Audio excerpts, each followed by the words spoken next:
El artículo 18 de la Constitución nos da derecho a estar informados e informar sin censura, sin reservas y con responsabilidad. La investigación periodística nos permite encontrar evidencias para sacar a la luz verdades ocultas. Nuestra misión es presentar esas evidencias porque las evidencias nunca mienten. Amigos televidentes, tengan ustedes muy buenas noches. Bienvenidos a Artículo 18, donde solo cuentan las evidencias. Para el día de hoy le hemos preparado dos temas, uno sobre política y otro de interés social. Primero conoceremos un poco más sobre la historia de Fernando Balda, ese joven asambleísta que en el año 2012 denunció un intento de secuestro en Bogotá, presuntamente ordenado por funcionarios ecuatorianos y que después de casi 6 años de investigaciones comienza a destaparse algunas pistas sobre lo que verdaderamente habría ocurrido. Además, mucho cuidado con subestimar los síntomas de la depresión, una enfermedad silenciosa que puede llegar para quedarse. Conozca qué hacer si usted o algún conocido la presenta. Empezamos. Durante la década del gobierno de Rafael Correa, muchos fueron los personajes activistas que aseguraron ser perseguidos políticos. Pero uno de los casos que más llamó la atención fue el de Fernando Balda, asambleísta alterno por Sociedad Patriótica, quien estuvo en los titulares de periódicos colombianos luego de que fuera objeto de un intento de secuestro. Lucero nos ha preparado un recuento sobre este particular caso. En 2006, con 34 años, el guayaquileño Fernando Marcelo Balda Flores se vinculó al movimiento Alianza País. Era su primer paso en grande en la política, aunque según su hermano, en una nota publicada en 2012 por Diario El Comercio, ya había incursionado en consejos estudiantiles. Estudió en el desaparecido Colegio San Judas Tadeo y pensó continuar la carrera de comunicación social, aunque finalmente no pudo debido a que se casó joven y se dedicó a trabajar para sacar adelante a su familia a través de su propia productora audiovisual. Autodidacta, se vinculó al mundo del marketing político, área en la que se ha desempeñado hasta ahora. Fue así como participó activamente en la campaña electoral que llevó a Rafael Correa a la presidencia de la República. Sin embargo, 2 años después, es decir, a mediados de 2008, se alejó del movimiento por desacuerdos sobre la conformación de la directiva y porque, según dijo, me retiré del gobierno de Rafael Correa porque descubrí que se habían traicionado los principios que nos habíamos comprometido en defender. Entonces pasó a convertirse en opositor. En 2007 había conocido a Fausto Lupera, entonces parlamentario andino por el partido Sociedad Patriótica, quien finalmente en 2008 lo contrató como asesor en la Asamblea de Montecristi.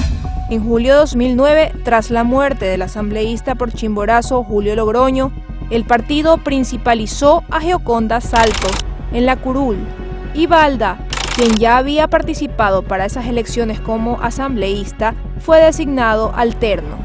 Desde allí, Balda expuso algunos casos a la opinión pública, lo que le costó 3 demandas penales. Una por denunciar tráfico de influencias en contratos de los seguros del Estado, que posteriormente lo llevó a enfrentar una pena de 2 años por injurias calumniosas no graves, tras ser demandado por el director de la Unidad Técnica de Seguros, Óscar Herrera. Otra por difundir supuestos rumores sobre la existencia de una oficina de espionaje que fue impulsada por Alexis Mera por atentar contra la seguridad del Estado, y una tercera por asegurar que el entonces presidente Rafael Correa habría conocido la supuesta adulteración de la Constitución que elaboró la Asamblea Constituyente. En 2009 se mudó a Bogotá, Colombia, junto a su esposa y sus 4 hijos, y se alojó en el departamento que le prestó su compañero de partido político Fausto Lupera, sin dejar de presentar denuncias a través de un blog personal. Continuó con las consultorías de marketing político y se vinculó al movimiento del expresidente colombiano Álvaro Uribe. Como parte de su círculo, participaba con frecuencia en actividades y debates de la Fundación Internacionalismo Democrático. Pero durante su permanencia en Colombia, hubo un hecho que lo puso en los titulares de la prensa colombiana e internacional, luego de que un grupo de taxistas frustrara su plagio tras una cinematográfica acción. La noche del lunes 13 de agosto de 2012, un extraño caso llamó la atención de los habitantes del barrio Cedritos, en el norte de Bogotá.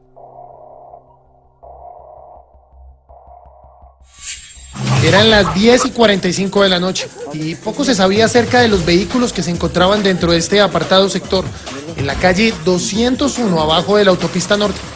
La cinta de acordonamiento de la policía restringía el acceso y las versiones acerca de un supuesto rapto, aunque recurrentes, eran vagas y sesgadas. Finalmente Rodrigo, un taxista, confirmó que gracias a uno de sus compañeros habían logrado frustrar un secuestro. Un compañero se dio cuenta de que lo habían echado 3 manes encorbatados.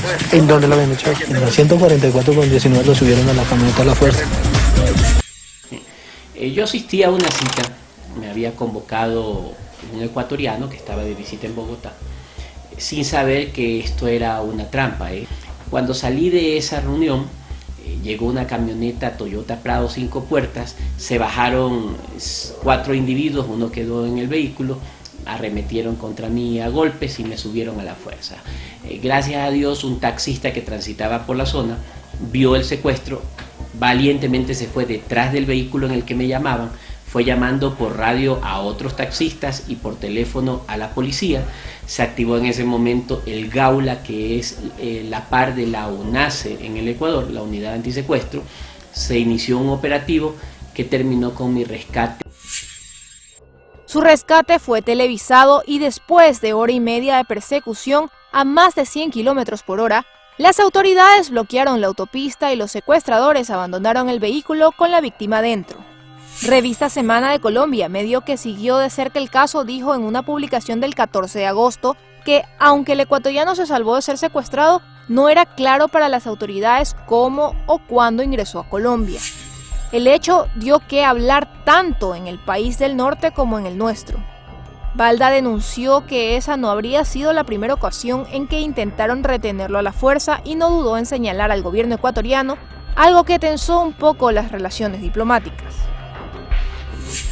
Sino que hubo un operativo especial para interceptarme, detenerme y llevarme a migración para provocar mi eventual deportación. Resulta muy peculiar que mientras yo estaba detenido en migración, me llamaban amigos de la política ecuatoriana a comunicarme que ya existía algarabía dentro de los miembros del gobierno del presidente Rafael Correa, porque decían que Fernando Balda iba a ser deportado y ya me estaban esperando. Los partidarios del oficialismo en Ecuador, por su parte, desestimaron la historia de Balda. Meses después, el 13 de octubre de 2012, Balda fue deportado por las autoridades colombianas a Ecuador en un avión oficial. A decir de Revista Semana, todo esto sin que el gobierno colombiano haya dicho una palabra. Desenmarañando el ovillo. En enero de 2013, Revista Semana publicó un reportaje denominado Operación Balda, donde se mencionaba, entre otras cosas, que se encontraron varias huellas digitales en el vehículo abandonado y que al día siguiente las autoridades localizaron a uno de los implicados, un ciudadano colombiano residente de Puerto Tejada, localidad del Cauca, quien reveló lo ocurrido. El sujeto, además de aceptar que participó en el intento de secuestro a Balda, reveló cómo habrían operado. El 10 de agosto de 2012, un amigo y cabo del ejército colombiano le pidió que viajara a la capital para cumplir con una vuelta, secuestrar a una persona y llevarla hasta Ipiales. Por la operación recibirían 30 millones de pesos, según el cambio de la época unos $16.700 aproximadamente. El 11 de agosto de 2012, el sujeto y otro hombre viajaron hasta Palmira para encontrarse con 2 personas más, entre ellas una mujer. Abordaron un avión y partieron rumbo a Bogotá, donde fueron conducidos hasta el Hotel Imperial House. El 12 de agosto compraron celulares y el suboficial del ejército entregó $800 a cada uno como anticipo, antes de partir hacia el barrio de Cedrito, donde ocurrió el secuestro. Sin embargo, lo que más llamó la atención a la prensa colombiana fue que la investigación acabó por destapar que había agentes de inteligencia ecuatorianos que actuaron ilegalmente en Colombia. Y es que al rastrear la placa del auto que participó en el secuestro, los investigadores de la Fiscalía colombiana fueron a parar a un patio de alquiler de vehículos donde el carro había sido arrendado el sábado 11 por 6 millones de pesos. Según los comprobantes citados por Semana, el hombre que firmó el recibo se llama Luis Raúl Chicaiza, el mismo que, junto a otros 2 ecuatorianos y supuestos activistas de oposición, había asistido a una conferencia en el Hotel Las Lomas. Pero seguir el hilo de esta pista reveló más detalles a la Fiscalía colombiana, pues al solicitar información a las autoridades ecuatorianas, estas les respondieron que se trataba de un sargento activo de la policía, que para aquel entonces laboraba en la Dirección General de Inteligencia.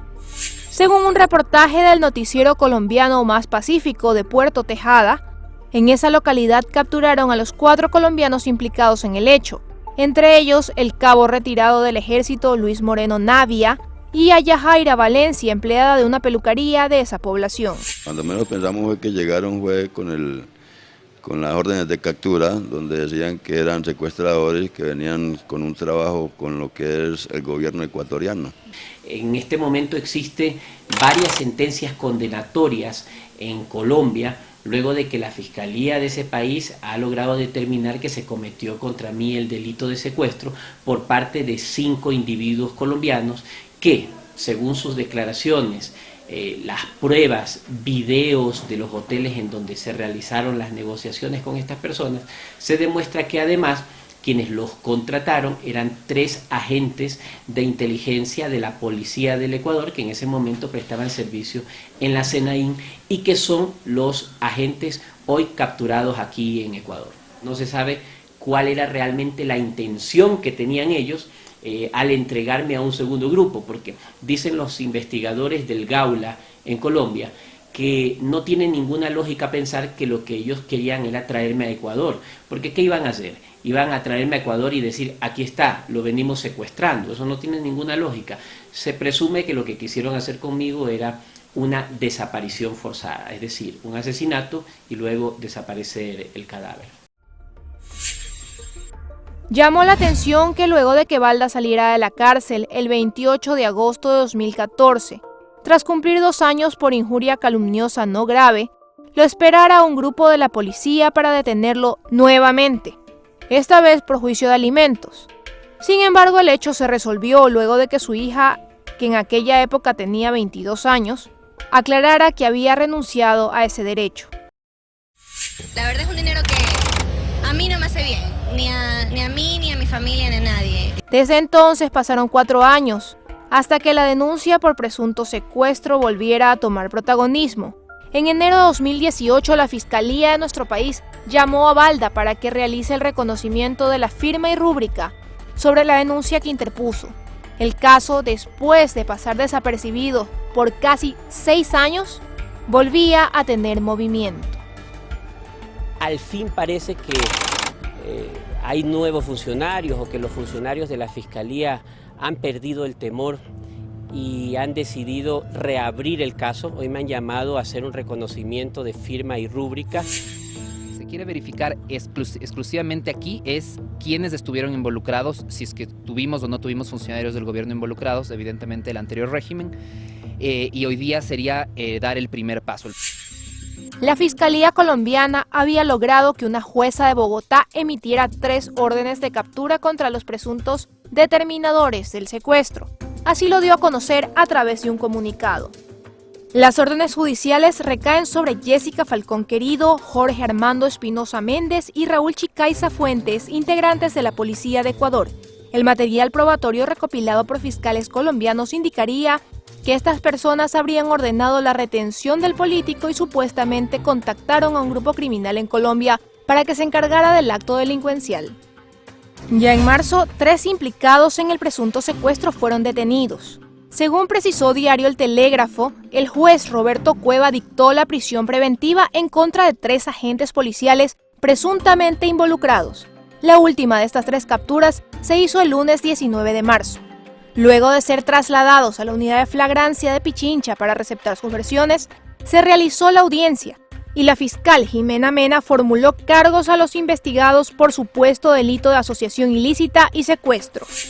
Entre las personas que fueron llamadas a declarar a la Fiscalía de Ecuador al reabrirse el caso, figura el asambleísta y exministro del Interior José Serrano, quien rindió su versión el 19 de marzo tras no acudir a 2 de los llamados anteriores.